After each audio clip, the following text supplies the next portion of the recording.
E aí, minha aprovada, meu aprovado, vamos resolver a questão 31 da lista 4 de cálculo 2 do Bruno, beleza? É o seguinte, né? A questão diz pra gente que tem um pescador num barco no ponto 8060, beleza?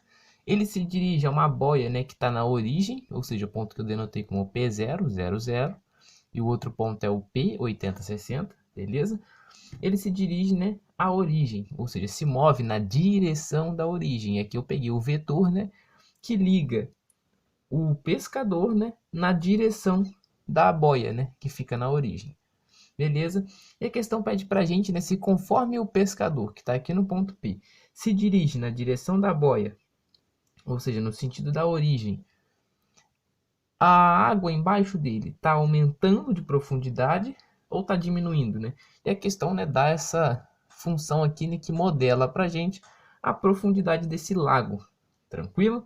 Como é que a gente vai calcular isso? Eu preciso saber como é que é a taxa de variação da profundidade, ou seja, a profundidade é dada por que função? Pela função f. F de x é a função profundidade.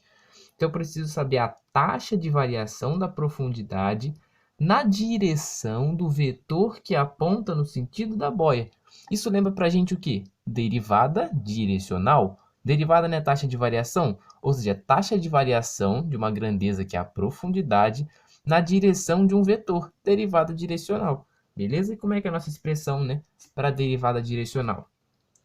A derivada da função f na direção do vetor unitário u vai ser igual ao gradiente de f calculado no ponto que a gente vai analisar essa taxa de variação, produto escalar com o vetor unitário u. Beleza? Então, tranquilo. A gente precisa determinar, né, quais são essas duas coisas, o gradiente calculado em P e esse vetor U, né, que aponta na direção que eu quero e tem um módulo igual a 1, ou seja, é unitário. Tranquilo? Como é que fica o gradiente, né, da minha função? Profundidade. Gradiente de f vai ser igual a primeira componente do gradiente, é a derivada em relação a x. No caso, vai ser 0,04x. E a segunda componente é a derivada em relação a y, vai ser menos 0,003 y ao quadrado. Tranquilo? Agora o que eu faço? Pego o gradiente e calculo, né, no ponto P que eu quero analisar. Esse ponto P é o próprio ponto P mesmo aqui, né, 80, 60. Por quê? Se o pescador está saindo daqui, eu quero analisar como que está variando, né, conforme ele se move nessa direção. Então eu tenho que partir essa análise do ponto onde que ele está, que é o ponto 80, 60. Beleza? Então, o gradiente de f calculado no ponto P vai ser igual a... Bom, a gente calcula 0,04 vezes 80, vai dar 3,2. 3,2. Eu vou botar um ponto vírgula para separar, porque esses carinhas já tem vírgula, né?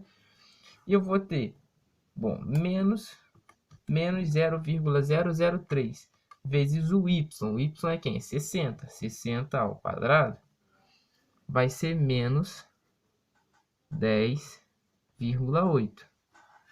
Beleza? Então aí determinamos o gradiente, né, calculado no ponto P. Então só falta determinar, né, o nosso vetor U e calcular o produto escalar. O vetor U ele tem que apontar na mesma direção desse vetor aqui. Mas que vetor é esse aqui? Esse vetor é o vetor P, P0. Ou seja, o vetor que vai do ponto P até o ponto P0. E como é que eu calculo um vetor que vai até a partir de dois pontos, né? Aliás, eu faço o ponto final menos o ponto inicial. Tranquilo? Então, o ponto final tem coordenadas 0, 0. Então, vai ser apenas menos as coordenadas do ponto P.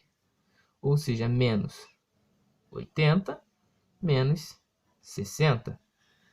Beleza? Só que esse ainda não é o vetor U. Ele apenas aponta, né, na direção do vetor U.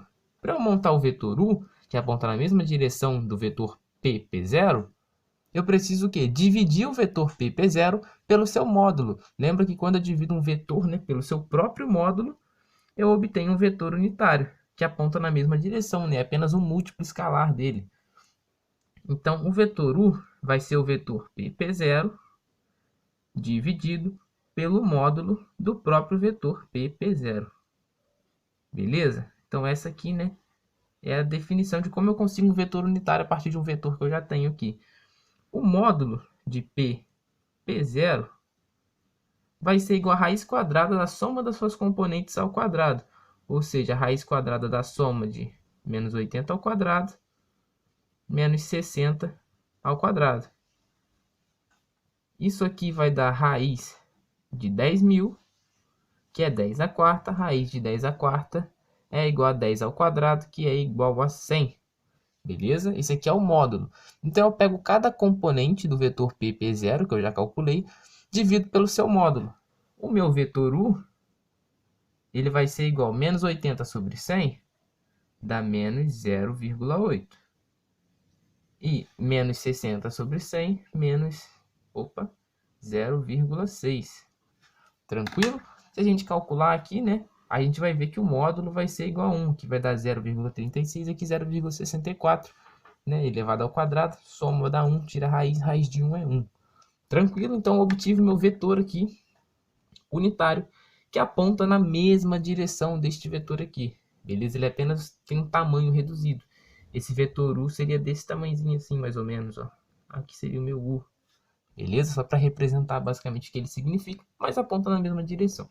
Então, vamos lá. Agora eu calculo o produto escalar, né, entre esses dois vetores. Como é que eu calculo o produto escalar, né?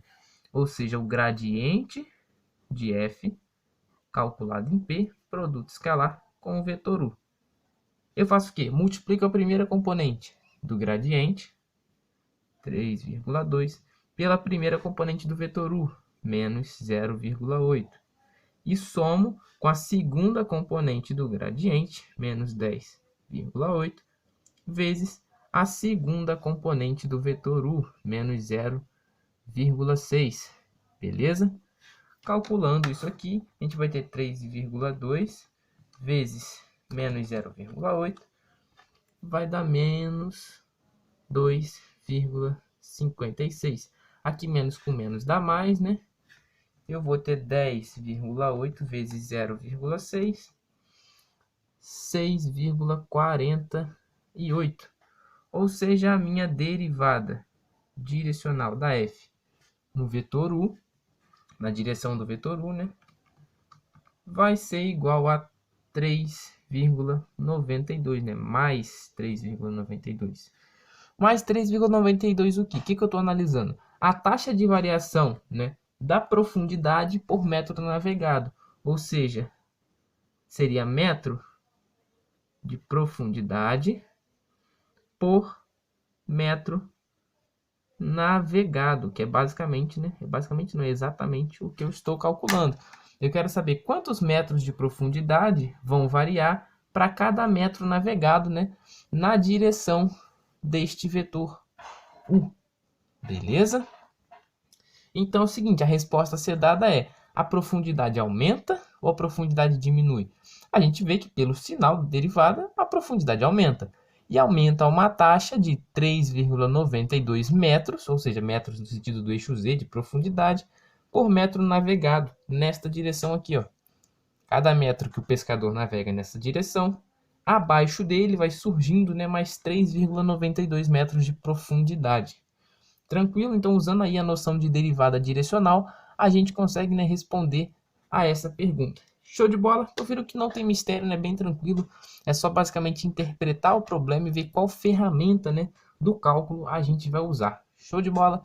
Então é isso. Até a próxima. Valeu!